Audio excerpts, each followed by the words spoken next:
Hey there folks, welcome back to part 5 of our series on rolling backup. In the last video we talked about some really great essential licks that you can use for the chord G, and we're just going to continue that and talk about some licks that you can use for the chord C. You can probably see where this is going to be going for the next couple lessons, but this is really useful stuff. Just like the licks that we looked at in the last lesson, these are licks that people really play all the time. You're going to hear people like Earl Scruggs, J.D. Crowe, Sonny Osborne, all kinds of people use these licks. And again, that's not to say that they didn't use the more basic material that we looked at in the earlier lessons. They use that stuff all the time. It's just that these licks sound a little cooler and a little more fun to play. By the way, if you're interested in getting the tablature for this lesson and all of my lessons, then you can go to patreon.com/EliGilbertBanjo. That's where I post tablature, bonus practice tips like a practice tip for this lesson, backup examples, all kinds of bonus stuff that you can't find here on YouTube. So you're going to want to check that out. Also, if you don't mind, do me a favor and subscribe to this channel and like this video. That's a huge thing that you can do to help me make more of these videos. So if you do that, I really appreciate it. So let's look at some licks in 4/4 for the chord C.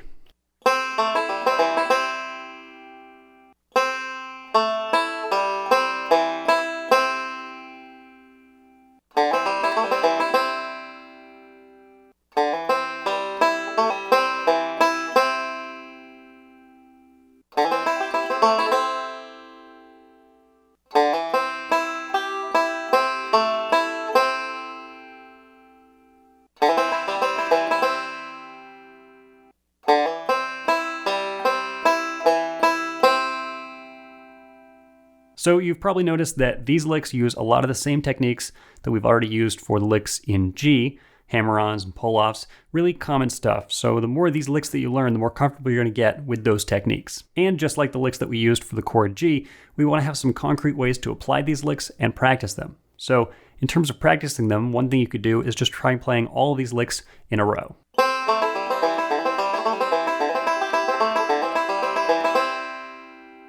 But the main event, the thing that we're really here for, is using these licks in songs. So, just like last time, here's Your Love Is Like a Flower in the key of G, and we're going to use some of the licks from the last lesson as well on the chord G, but we're going to introduce the new licks for the chord C as well.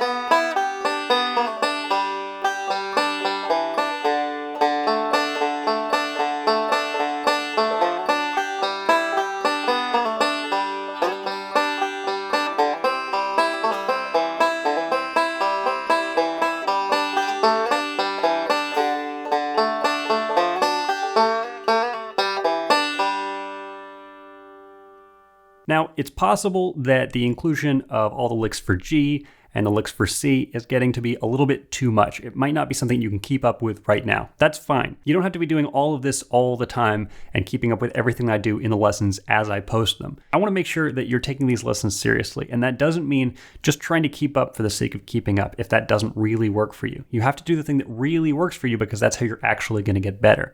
So take the amount that you can really handle and apply that. If that means playing the most basic patterns for both G and D, and then using the licks for C in this example, then that's fine.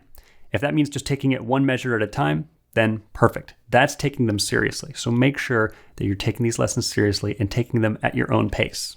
So a more basic version of this same exercise would look something like this.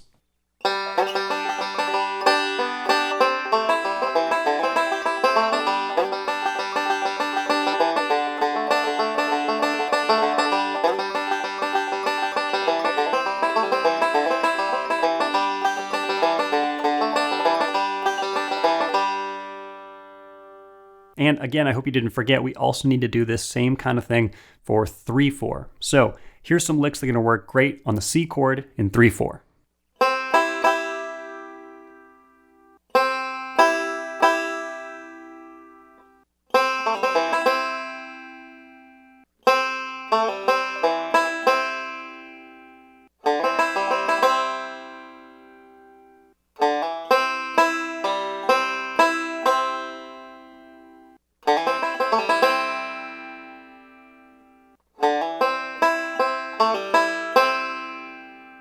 These licks are pretty similar to their 4/4 counterparts. They just work in 3/4 instead, so you can practice them the same way by playing them all in a row.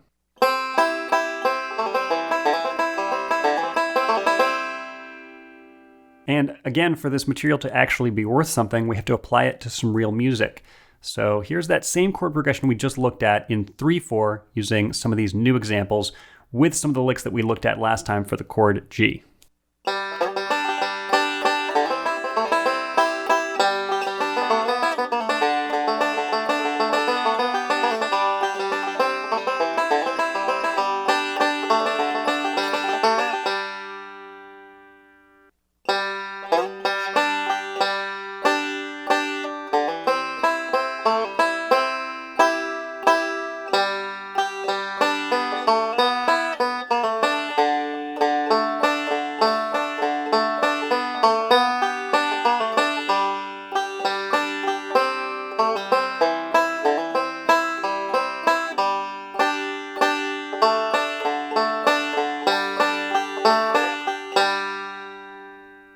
And here's a somewhat more basic version of the same exercise while still including the licks for the chord C.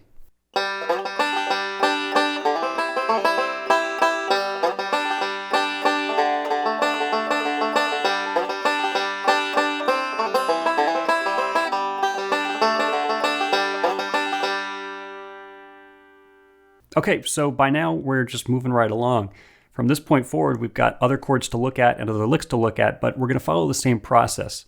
So I hope you study these licks and the licks from the last lesson and get ready for the licks in the next lesson. Of course, if you want a bonus practice tip for this lesson, as well as the tablature for over 100 other lessons, backup examples, all kinds of other bonus content, then you can head to patreon.com/EliGilbertBanjo.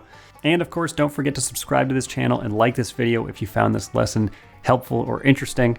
That's all for today. Thanks for watching, and I'll see you next time.